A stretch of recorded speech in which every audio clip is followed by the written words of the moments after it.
Arsenal's biggest test is here. Look, I'm not talking just even in terms of opposition. I'm talking in terms of something that we've needed for the past couple of seasons, and that is rotation. Rotation will play a massive part in if Arsenal actually go on to win the Premier League, actually go on to win the Champions League. In previous seasons, we haven't had that luxury.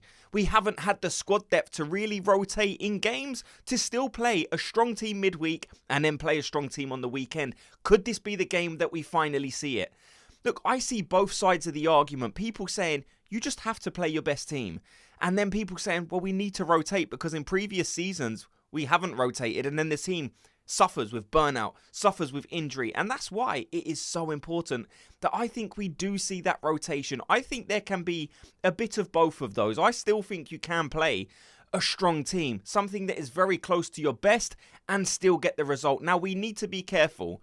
Because Athletic Bilbao, people hear that name and they might think we've just beaten 3-0 in the pre-season. It's going to be easy. I can assure you it isn't that. Not just because of their personnel in terms of those attacking areas, but their defence is miserly. They are so stingy at the back that people might not even be aware of. They conceded the least goals in La Liga last season.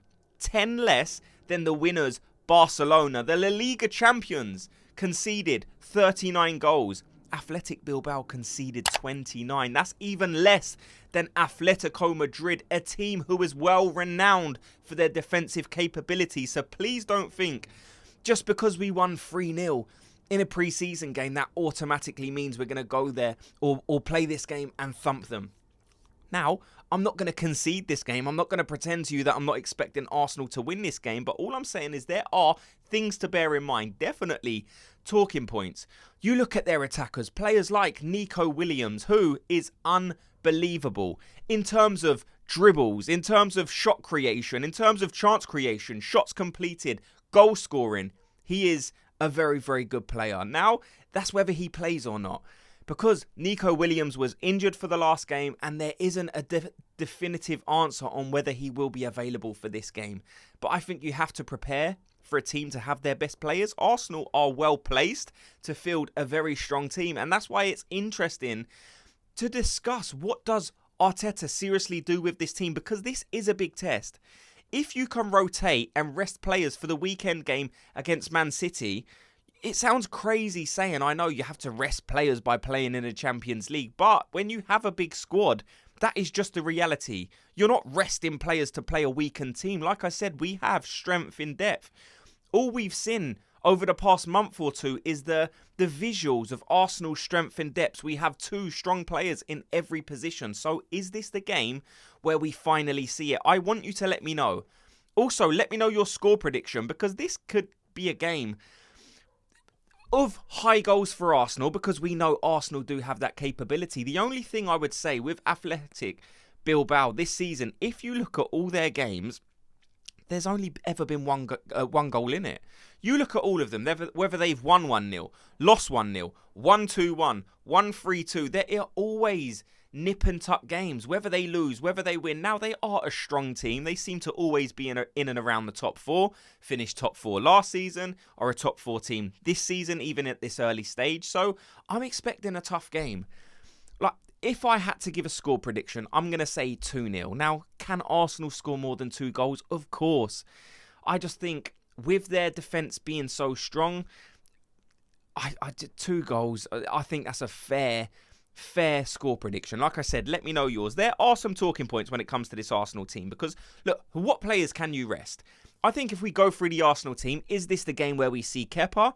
I would imagine yes, because whether people want Raya to be rotated or not, you've brought in Kepa, and there would have, because he is still a decent goalkeeper, there still would have had to be a level of assurance to let him know, no, there are minutes for you in this team, whether it be cup games, FA Cup, Carabao Cup, Champions League. Is this the game where Kepa plays? For me, I think yes. And then you look at that defence. Ben White wasn't spotted in training. It's a shame. So for that reason, probably Yuri and Timber. Like I said, let me know what team you would go for. Mascara stays in there. Kind of are some hints or some rumours that maybe William Saliba will come back and start this game. I wouldn't want to rush William Saliba into a game when there's a possibility that he will be ready for the Man City game. I just don't risk him.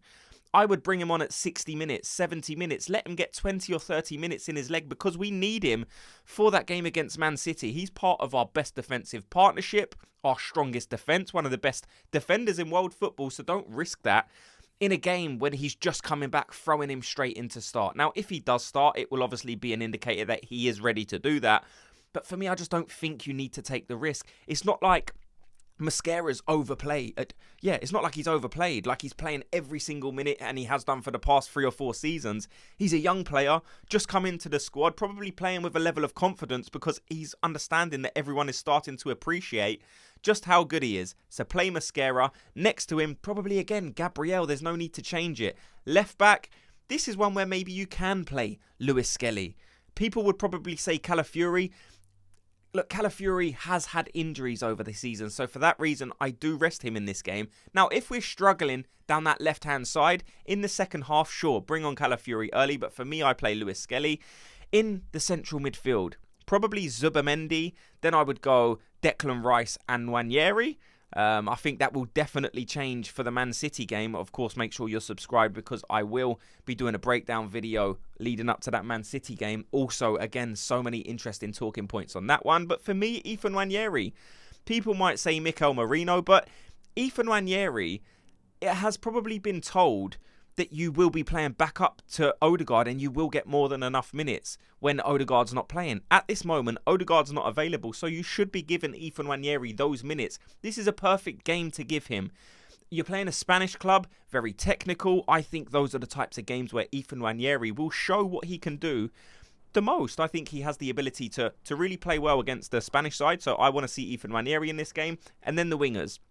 Look, Madueke, for me, is absolutely on fire. And that is the only guy that I would look at and say, do you need to rest him to keep him fresh for the Man City game? For me, I don't. And there's a very good reason for it. Momentum is massive in football.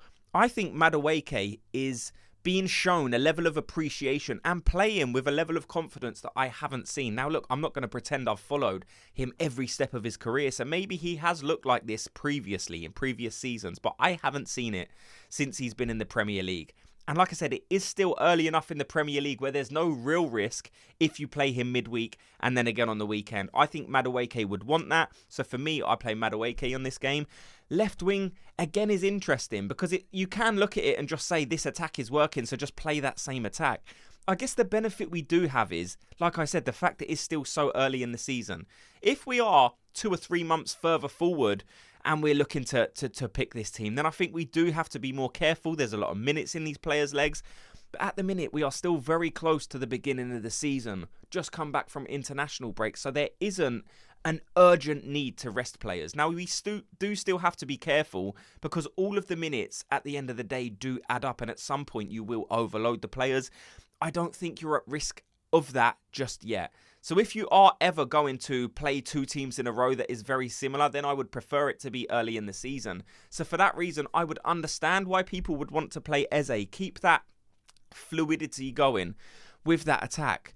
Like that attack of Gyökeres, Eze and Madueke was so lightning, so electric, so exciting that I would want to see it again. But at the same time, in the back of my mind, something's telling me be careful.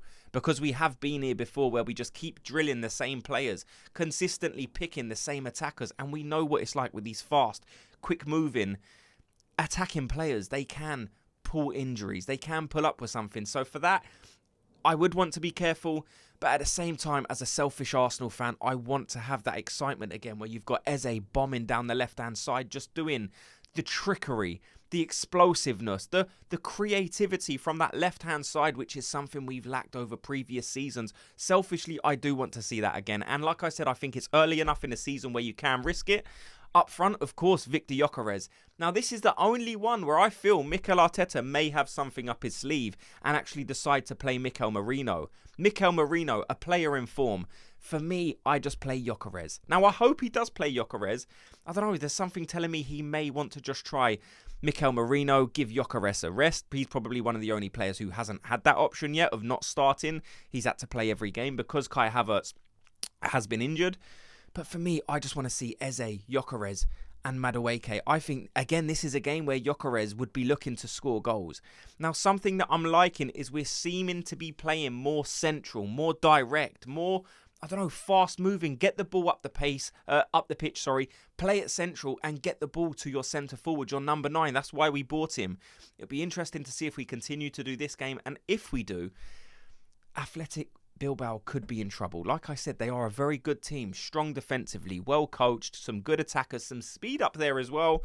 So we do need to be careful, but let me know your thoughts on everything you've heard in this video. What is your score prediction? What is your team selection? Thanks so much to everyone for watching and listening. Before you go, if you could do me the quick favour, just hit like and subscribe, and I'll speak to you all in tomorrow's video. Gooners, have a good day.